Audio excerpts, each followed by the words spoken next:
श्री स्वामी समर्थ. जय जय स्वामी समर्थ. अवधूत चिंतन श्री गुरुदेव दत्त. तुमचं सर्वांचं स्वामी समर्थ या चॅनलमध्ये अगदी मनापासून स्वागत.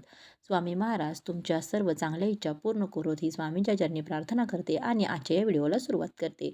मार्गशीर्ष शुद्ध शुक्ल प्रतिपदेस देव दीपावली म्हणजेच देव दिवाळी हा सण येतो. आपण जेव्हा कार्तिक अश्विन महिन्यांमध्ये दिवाळी साजरी करत असतो तेव्हा चातुर्मास सुरू झालेला असतो. भगवान विष्णू निद्रा अवस्थेत असतात आणि कार्तिक शुक्ल एकादशीला ते जागे होतात. त्यामुळे चातुर्मास संपतो आणि म्हणूनच मार्गशीर्ष महिन्यामध्ये ही खास देवांची दिवाळी ही साजरी केली जाते. या निमित्तानं सर्व देवी देवतांचे स्मरण या देवदिवाळीच्या सणाचा हेतू असतो. तर चला मग जाणून घेऊया तर देवदिवाळीबद्दलची माहिती आणि कोणकोणते उपाय करायचे आहे त्याबद्दलची संपूर्ण माहितीसुद्धा आपण बघूया. लक्ष्मीची कृपा होण्यासाठी कोणकोणते उपाय करावे, सेवा करावी याबद्दलची माहिती आपण ह्या व्हिडिओमध्ये बघणार आहोत. या दिवशी बळीच्या राज्यातून श्री विष्णू आपल्या मूळ स्थानी परत आले अशी समजूत म्हणजे एक आख्यायिका प्रचलित आहे. या दिवशी गंगा नदीत स्नान करण्याने संध्याकाळी नदीत दीपदान करणे पवित्र आणि पुण्य देणारे मानले जाते. देवदिवाळी हा सण हिंदूंच्या प्रमुख सणांपैकी एक आहे जो प्रामुख्यानं वाराणसी, उत्तर प्रदेश आणि महाराष्ट्रामध्ये साजरा केला जातो. आता काही भागांमध्ये कार्तिक पौर्णिमेला देव दीपावलीचा सण साजरा केला जातो, तर काही भागांमध्ये कार्तिक अमावस्या झाल्यानंतर मार्गशीर्ष महिन्यातील जी प्रतिपदा असते म्हणजेच मार्गशीर्ष महिन्यातला जो पहिला दिवस असतो त्या दिवशी हा देव दीपावलीचा सण साजरा केला जातो. देवदिवाळी हा सण का साजरा केला जातो तर लक्ष्मी पूजनाच्या दिवशी ज्यांचं कोणाचंही लक्ष्मीपूजन राहिलेलं असेल तर त्यांनी या दिवशी आवर्जून लक्ष्मीपूजन करावं, जेणेकरून माता लक्ष्मीची भरभरून आपल्या घरावरती कृपा होते. तर आज आहे देवदीपावली, तर तुम्हाला सर्वांना देवदीपावलीच्या हार्दिक शुभेच्छा. आता या देवदीपावलीच्या दिवशी आज तुम्हाला लक्ष्मीपूजन करायचं असेल, संध्याकाळी तुम्ही 5 नंतर लक्ष्मीपूजन करू शकता. देवी लक्ष्मीला प्रसन्न करण्यासाठी कनकधारा स्तोत्र आपल्याला घरामध्ये पठण करायचं आहे. त्याचबरोबर आज महालक्ष्मी अष्टकम विष्णू सहस्त्रनामचं सुद्धा पठण करायचं आहे. आणि आता सेवा जर तुम्हाला करणं जर शक्य नसेल तर तुम्ही फक्त या सेवा ऐकल्या म्हणजेच तुम्ही यूट्यूबवरती जरी लावून दिल्या आणि फक्त ऐकल्या तरीही त्याचे चांगले परिणाम आपल्याला मिळत असतात.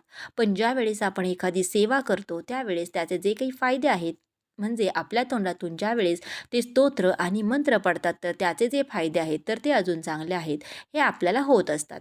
आता बघा या दिवशी आपल्याला आपल्या घरामध्ये एक उपाय करायचा आहे. संध्याकाळी आपल्याला कापुरासोबत ह्या 2 वस्तू जाळायच्या आहेत.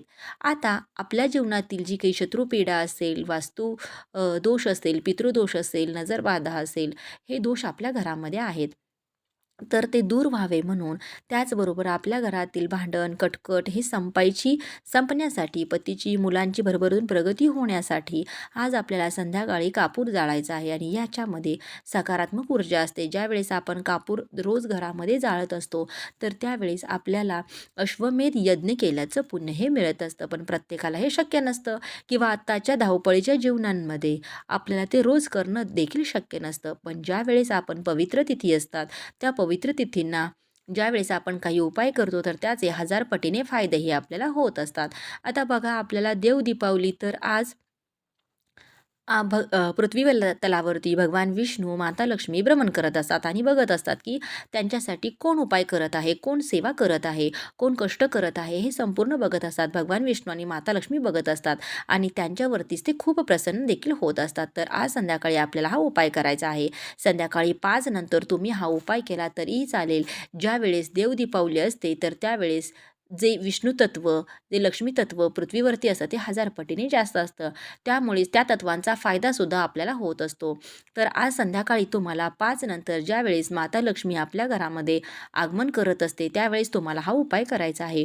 विष्णू पुराणामध्ये दिलेला आहे की दिवसभरामध्ये 7 वेळेस माता लक्ष्मी आपल्या मुख्य दरवाजावरती आलेली असते आणि संध्याकाळी 5 नंतर ती आपल्या घरामध्ये देखील प्रवेश करत असते.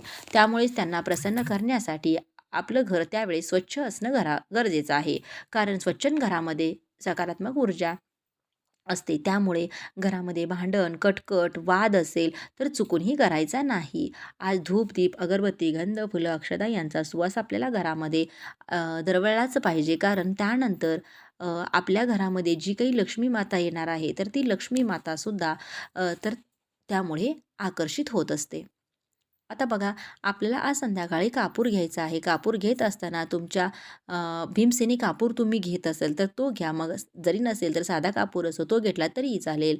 तुम्ही कितीही घेऊ शकता, म्हणजे 5 वड्या घेऊ शकता, 7 वड्या घेऊ शकता. आता त्याच्यासोबत आपल्याला सर्वात महत्त्वाचं आहे म्हणजेच काय, तर गाईच्या शेणापासून जी गौरी तयार झालेली असते तर ती घ्यायची आहे, ज्यामध्ये पंचमहाभूतांचा समावेश असतो. म्हणजे गाईच्या शेणापासून जी काही गौरी तयार होते तर ती ज्यावेळेस आपण आपल्या घरामध्ये जाळतो तर त्यावेळेस आपल्या घरातील कितीही वाईट दोष असून, कितीही वाईट असेल किंवा नकारात्मक शक्ती असू द्या, तर ते दूर होण्यासाठी खूप खूप फायदा होत असतो. तर तुम्हाला गौरी घ्यायची आहे. आता जर तुमच्याकडे नसेल तर बघा, आपल्या आजूबाजूला जिथं कुठं पूजेचं साहित्य असतं तिथं ती विकण्यासाठी सुद्धा ठेवलेली असते.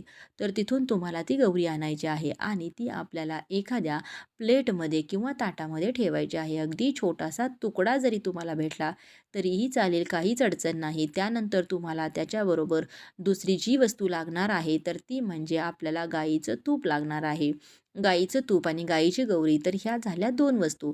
या आपल्याला आज संध्याकाळी आपल्या घरामध्ये जाळायच्या आहेत.